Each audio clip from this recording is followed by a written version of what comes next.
تو بالکل صحیح تو ایسا لگتا ہے کہ آج بھی امام حسین ہوتے تو اپنی کربلا میں شاید اکیلے ہی ہوتے. تو ہم نے مقصدیت کو چھوڑ دیا, ہم نے حقیقت کو چھوڑ دیا, ہم علامات کے پیچھے چلے گئے. بہت اچھی بات ہے, عقیدت کا اظہار اچھی بات ہے, محبت کا اظہار اچھی بات ہے, لیکن جو اصل بات ہے جو کہ مقصد حسینی تھا, جو مقصد نظام کو تبدیل اسوا تھا, جو قدوہ تھا, جو رول ماڈل تھا, جو نمونہ تھا, جن کے لیے انہوں نے ساری اپنی متاع حیات و کائنات کو سب کچھ قربان اللہ کی بارگاہ میں قربان کر دیا. ایک مرتبہ ہم عراق گئے تو وہاں پر ہمیں کربلا معلی بھی لے جایا گیا. اس زمانے میں زیارت کی جب صدام کی حکومت تھی, انہوں نے کہا جی رئیس صدام نے 10 ٹن سونا اس مقبرے پر لگا دیا ہے اور مزید بھی لگا رہے ہیں, اور ہمیں کوفہ بھی لے گئے. تو میں نے جو وہاں پر کلیدار تھے, جیسے ہمارے اوقاف کے ایڈمنسٹریٹر یا مینیجر ہوتے ہیں, تو میں نے کہا کہ کیا امام حسین نے اس 10 یا 20 ٹن سونے کے لیے قربانی دی؟ اللہ اکبر, اللہ. تو امام حسین کی قربانی کے مقاصد اس پر بھی کوئی توجہ دے رہا ہے. تو اس کی یہی وجہ ہے کہ ہمارے ہاں تبدیلی نہیں آ رہی اور خیر غالب نہیں ہو رہا, اور اپنے وقت کی یزیدی قدروں کے ساتھ چل کر ہم نے حسینیت کی یاد منانے کا ایک اپنا شعار ہم نے, جبکہ ہمیں یزید کے خلاف کھڑا ہونا ہے. بالکل ٹھیک ہے. ایک اور کالر ہمارے ساتھ موجود ہیں. السلام علیکم. السلام علیکم. وعلیکم السلام. میں عائشہ بات کر رہی ہوں فرام کیلیفورنیا. جی فرمائیے عائشہ. I know it's kind of awkward کیونکہ میں اس شو کے لیے off topic بات کر رہی ہوں, but I really wanted to tell you that I really enjoyed your lectures and your programs, and when you came to California for the fundraising, we really enjoyed your programs, and your program has been very encouraging. So stay blessed. MashaAllah ta'ala, Allah ta'ala bless you. I really love your shows. I really love your voice. I seriously love you. Thank you so much. Thanks a lot. Thanks a lot. بہت شکریہ. California سے ایک collar ہمارے ساتھ ہیں. السلام علیکم. وعلیکم السلام. جی فرمائیے. جی عامر بھائی کیا حال ہے؟ ٹھیک ہے آپ کے؟ الحمدللہ. عامر بھائی آپ کی ٹرانسمیشن کا تو کوئی جواب نہیں, ماشاءاللہ بہت اچھی, اور مفتی صاحب اور ڈاکٹر فضل احمد صاحب بہت اچھے مہمان, آپ کے اسکالر بہت اچھے طریقے سے ہمیں بتاتے ہیں. اور مفتی صاحب ابھی جو مقصد کی بات کر رہے تھے, تو آپ کی ٹرانسمیشن بھی بہت بامقصد ہے اس وقت. اور دوسرا یہ سوال پوچھنا تھا عامر بھائی کہ حضرت علی کے معجزات کے حوالے سے کچھ مفتی صاحب اور ڈاکٹر صاحب ہمیں بتائیں. اور یہ بھی سنا ہے کہ حضرت علی کا ایک معجزہ یہ بھی تھا کہ آپ گھوڑے کی ایک رکاب میں پاؤں رکھتے تھے تو دوسری رکاب میں پاؤں رکھنے تک آپ قرآن پاک کی تلاوت فرماتے تھے. کچھ اس کے بارے میں بھی ہمیں بتائیں, کیونکہ تعریف تو اللہ تعالیٰ کی اور اس کے رسول کی اور اہل بیت کی کوئی کر ہی نہیں سکتا. نہ کوئی ایسی لغت ہے, نہ کوئی ایسی زبان ہے, نہ کوئی ایسی کتاب ہے جس میں ان کی تعریف کی جا سکی ہو. تو صرف اللہ سبحانہ و تعالیٰ ان کی تعریف کر سکتا ہے. آپ ہمیں ان کے معجزات کے بارے میں کچھ بتائیے. جی ضرور. ڈاکٹر صاحب, مفتی صاحب نے فرمایا کہ جو مقصد حسینی تھا رضی اللہ تعالیٰ, وہ ہم نے کہیں طاق پر رکھ دیا ہے. کہتے ہیں نا کہ جی طاق پر جزدان میں لپٹی دعائیں رہ گئیں, اور چل دیے بیٹے سفر پہ گھر میں مائیں رہ گئیں.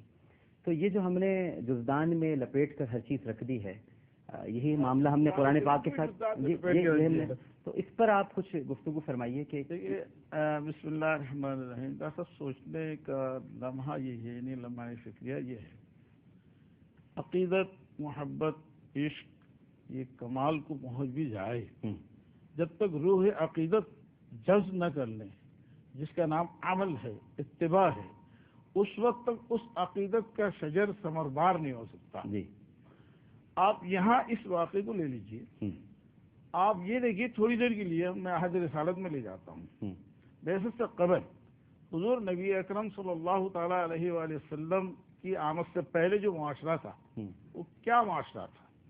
وہاں ظلم, بربریت, سفاکیت, بت پرستی, شراب نوشی, بدکاری, قتل, غارت گری, جہل کا چھایا جانا, آدمیت سسک رہی تھی, انسانیت دم توڑ رہی تھی. وہ سارے فواحشات و منکرات کا عروج تھا. اور حضور نبی اکرم صلی اللہ علیہ وسلم نے 23 سالہ دور کے اندر ان سب کو ختم کر کے ایک آئیڈیل معاشرہ مدینے میں قائم فرمایا، جہاں اخوت ہے، محبت ہے، صبر ہے، توکل ہے، توحید ہے، رسالت ہے، آخرت ہے، عدل ہے، علم ہے، سب کچھ ہے۔ اور وہ معاشرہ جناب نبی اکرم صلی اللہ علیہ وسلم کے عہد کے بعد منتقل ہوا خلفائے راشدین کی طرف۔ خلفائے راشدین نے اس کو سنوارا، اس شجرے معاشرے کو، پھر تابعین، طب تابعین، یہاں تک کہ ایک وہ لمحہ آتا ہے تاریخ کے اندر جس کو ہم یزید کہتے ہیں، اس نے اس معاشرے کو یکلک تبدیل کر کے جناب نبی اکرم صلی اللہ علیہ وسلم کے قائم کیا ہوا معاشرہ جو حلال اور حرام پر مبنی ہے، جنہیں حلال کو حلال کیا گیا، حرام کو حرام کیا گیا، اس معاشرے کو تبدیل کرنا چاہا۔ پھر ایک مرتبہ پھر اس نے زمانہ جاہلیت کے معاشرے کو اوت کر لانے کی کوشش کی، جہاں صاف صاف یہ آواز سنائی دے رہی ہے کہ آج جو حرام ہے وہ حلال کیا جائے گا، جو حرام کی ہوئی چیزیں ہیں اس کو حلال کیا جائے گا، یہاں تک کہ محرمات سے نکاح تک کو جائز قرار دیا جا رہا ہے، مدینے کی حرمت کو پامال کیا جا رہا ہے، مکہ مکرمہ کی حرمت کو پامال کیا جا رہا ہے۔ تو ایک ایسے عالم میں ہر مسلمان کی یہ ذمہ داری تھی، الا کلکم رائن وکلکم مسئول عن رعیتہ، ہر شخص کی ذمہ داری ہے، من رأى منکم منکرا فلیغیرہ بیدہ،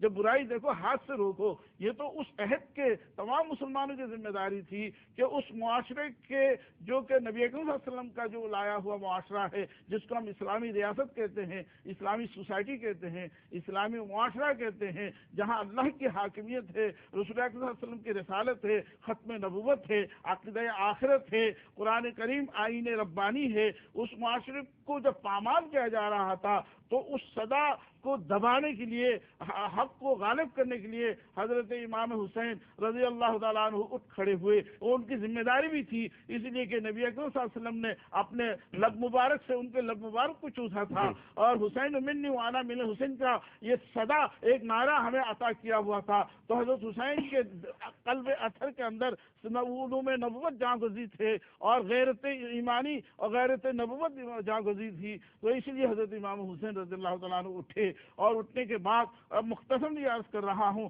اس مقام پر پہنچے جہاں یزیدی قوت سے ٹکراؤ ہونا تھا، اور پھر کیوں گیا وہاں؟ کیا حکومت کے لیے؟ ہرگز نہیں۔ اقتدار کے لیے؟ ہرگز نہیں، بلکہ نظام محمدی اور نظام الہی کی بقا کے لیے، استحکام کے لیے، تنفیذ کے لیے وہاں تشریف لے گئے، اور اپنے ایک چھوٹا سا خاندان ایک ایک کو اللہ جعفری کے حوالے، ان اللہ اشترى من المؤمنین انفسهم واموالهم بان لهم الجنہ، اللہ نے تو مسلمان کی جان و مال سب کچھ خرید لیا ہے جنت کے بدلے میں۔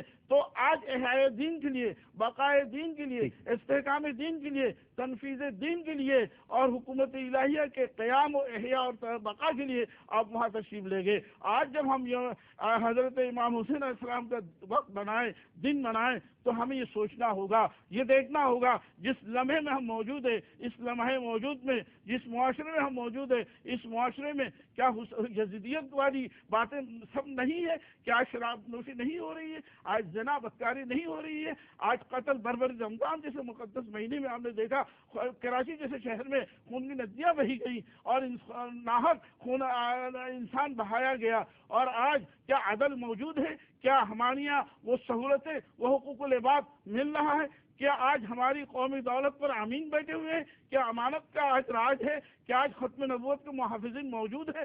آج ختم نبوت جیسے عقیدے کو پامال کرنے کی کوشش کی جا رہی ہے، ناموس رسالت صلی اللہ علیہ وسلم کو پامال کرنے کی کوشش کی جا رہی ہے، تو کیا حضرت حسین کیوں کھڑے ہوئے تھے؟ ان برائیوں کا قلاقمہ کرنے کے لیے، شراب کو بند کرنے کے لیے، زنا کو بند کرنے کے لیے، قتل کو بند کرنے کے لیے، اللہ کے حرام کی ہوئی چیزوں کو، حدود اللہ کو قائم کرنے کے لیے وہاں تشریف لے گئے تھے۔ تو آج ہماری ذمہ داری ہے، حسینیت یہ پکار رہی ہے کہ میری محبت رکھنے والوں، میری عقیدت رکھنے والوں، اٹھو جاگو۔ صرف جلوس نکالنے سے یہ بات، عقیدت کا اظہار تو ہو سکتا ہے، عمل کا اظہار نہیں ہو سکتا۔ جیسے مفتی صاحب نے بہت خوب بات کی، اتنی بڑی مین پاور، افرادی قوت اگر صرف قتل و بربریت کے خلاف اٹھ کھڑے ہو جائے تو امن قائم ہو سکتا ہے۔ تو یہ لہٰذا ضروری ہے، ہر ایک کو سوچنا ہوگا کہ ہم سب کو آج حسینیت کی شہادت پکار رہی ہے، اٹھو، جس مقصد کے لیے میں نے شہادت دی ہے تم بھی شہید بن جاؤ۔ بالکل صحیح۔ میں تو یہ سوچتا ہوں کہ جو ماشاءاللہ تسلسل آپ کی گفتگو میں ہے، اگر یہ پوری امت میں ہو جائے تو جیسے ہم آپ کی بات نہیں کاٹ سکتے تو امت کو بھی کوئی نہیں کاٹ سکتا۔ اگر یہ تسلسل پیدا ہو جائے. ماشاء اللہ ماشاء اللہ.